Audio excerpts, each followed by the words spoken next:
Oh, hey there. I was just eating some cottage cheese. It's good. I have a friend who can't have milk. I think about him a lot. I really liked cottage cheese growing up. I used to eat it. Apparently, this is weird. I grew up eating it thinking it was normal. But what you do is you eat it with macaroni noodles.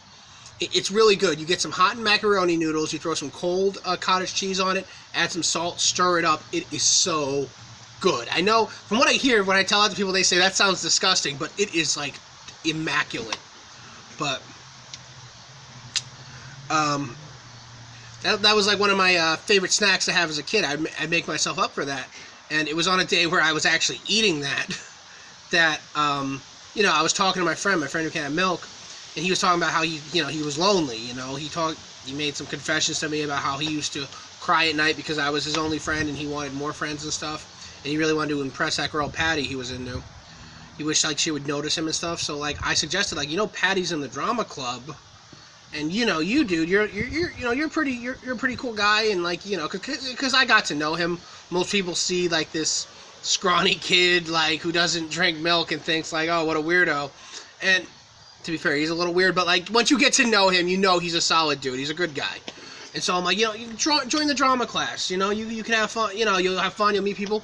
And he was too nervous to go on. So I drove him to drama class, and I broke the ice with all the people. Like I pretended like I was like auditioning, but like really I didn't want to be on stage. That this was for him. I was just being a good friend. I got a job backstage. I was one of those people who I really didn't do anything there, honestly. I think it's one of those things where it's like if you sign up, you sign up for the class and they'll pretend like you have a job. I did nothing the whole time. I literally just sat in the back and I talked to girls and I ate candy bars and stuff. But hey, I got my name on the playbill, so that was something, right? Anyway, my friend, he actually starts making friends through me at the thing.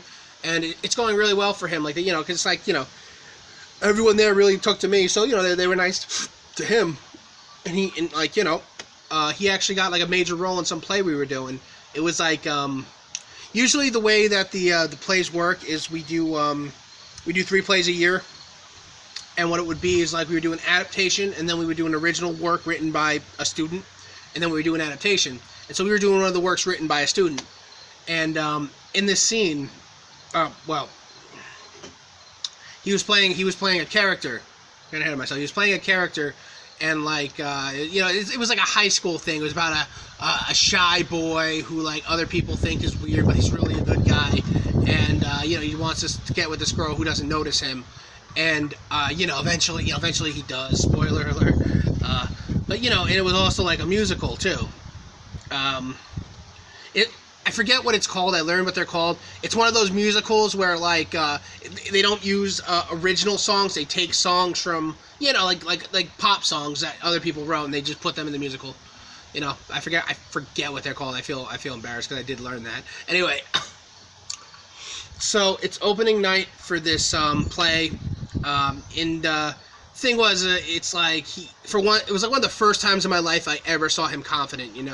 Because I was talking to him, you ready? Do you have stage fright? And he was like, I got this. Because he practiced all the time. He really put effort into it, and he was actually confident for the first time I ever saw him, and I was I was excited for him.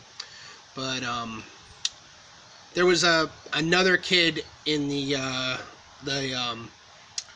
drama club. His name was Stevie Richter, and Stevie Richter, he always really liked me because, I was funny, I was a prankster, and so was he, but I couldn't stand him because he was the kind of guy that took pranks way too far, he would there's a line, there's a line, it's supposed to be a good time, you don't want to hurt nobody with a prank. He always took it way too far. He had a sick sense of humor, and what he decided to do was, during the scene where his character, my friend's character, is at like a lunch table, he's eating a sandwich, and we checked ahead of time. We made sure it was I forget what it was, but it didn't have any milk on it. He actually put like a big spoonful of cottage cheese on the sandwich. I found this out later. I didn't see him do it. I found this out later. And so opening night, my friend who can't have milk is like, he is just killing it up to this point. He's doing so good. And the scene comes where his character is like sitting in like the cafeteria while another character talks to him, and he's eating the sandwich while he talks. And I think because my friend didn't know, like, he can't have milk, he didn't know what cottage cheese tasted like, so he probably didn't know what he was eating. But like, you could tell from his face he knew something was up, you know what I mean? He never would have thought someone would put cottage cheese on a sandwich. Because he was, it was like everyone knew he couldn't have milk. Like, that was his thing. Like, everyone knew that. But he ate the whole sandwich. And the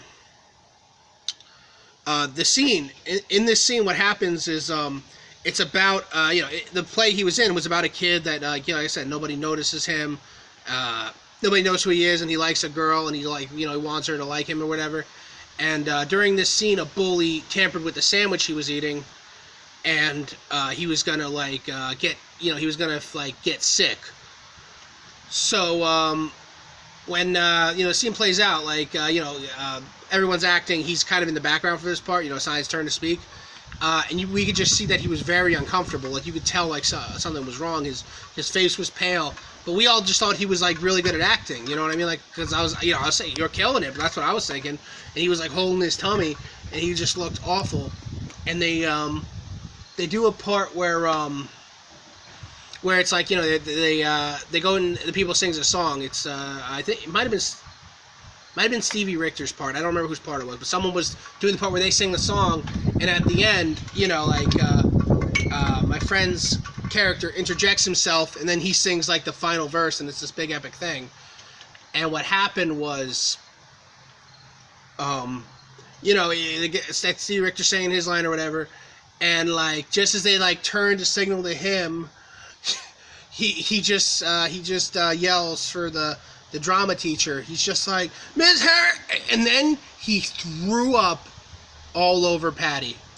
Like, it was like it was ridiculous. I don't know what he ate that day, but I should have known what it was. I should have been able to tell. It was so much. He puked all over her dress, all over her shoes. Now, me thinking quickly, like my friend, like he just threw up. He falls to like one knee, and he's about to throw up again. I grab the curtain thing, and I pull the curtain shut, me thinking quickly, and there's just like silence afterwards. Then there's like awkward clapping, because you could tell the audience, which is pretty much people's parents, they didn't know what was going on. Like, I know his mom was there, I think his little sister was there too, and it was like they didn't know what was going on, so they were just clapping. And he's crying backstage, and like Patty is screaming. She's upset. She's not mad at him, but she's upset she got puked on. Patty's such a sweet woman. She wasn't like mad at him, but like, it obviously did rub her the wrong way. And that fuckface Stevie Richter is just laughing his ass off. He thinks it's the funniest thing. And if I had known at the time that he was the one who did that, I probably would have gotten into a fight with him at the time, because like I said, kids just take shit too far. Anyway, basically we have to cancel the play. So we try to go over the, tries to go over the intercom and announcing the play has been canceled. Please maybe come back to, we'll basically saying we're going to do another show, and basically giving everyone a refund, saying come back on another day, we'll do the show again. But they go to do it, and nothing comes out from the thing. Turns out my friend, when he threw up, the vomit had landed inside of the the audio equipment, like the speaker kind of thing, and it blew out the audio thing for the whole thing, like the whole what's the word I'm thinking? Auditorium. And so what ended up happening was basically, like I said, it blew out. It completely destroyed the sound system for the auditorium. And you know how schools are underfunded and they are all super slow to fix anything? It was basically another 2 or 3 years before they fixed it. So because of that incident, all of the pretty much anything, we didn't have any assemblies.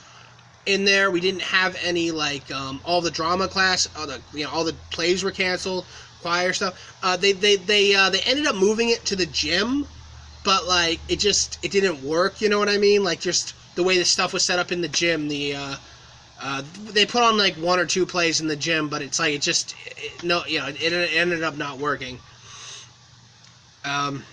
So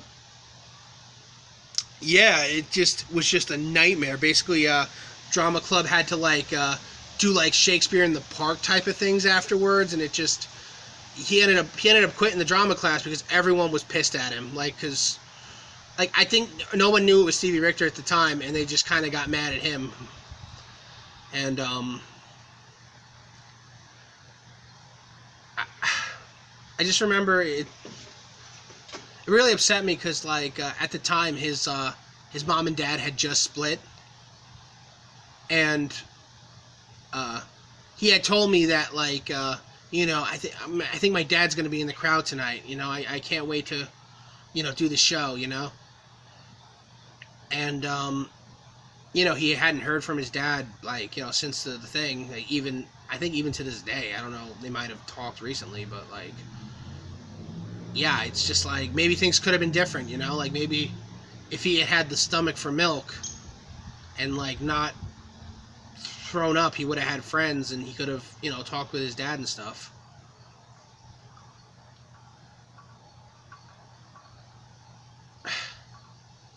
I don't know. It's just kind of sad.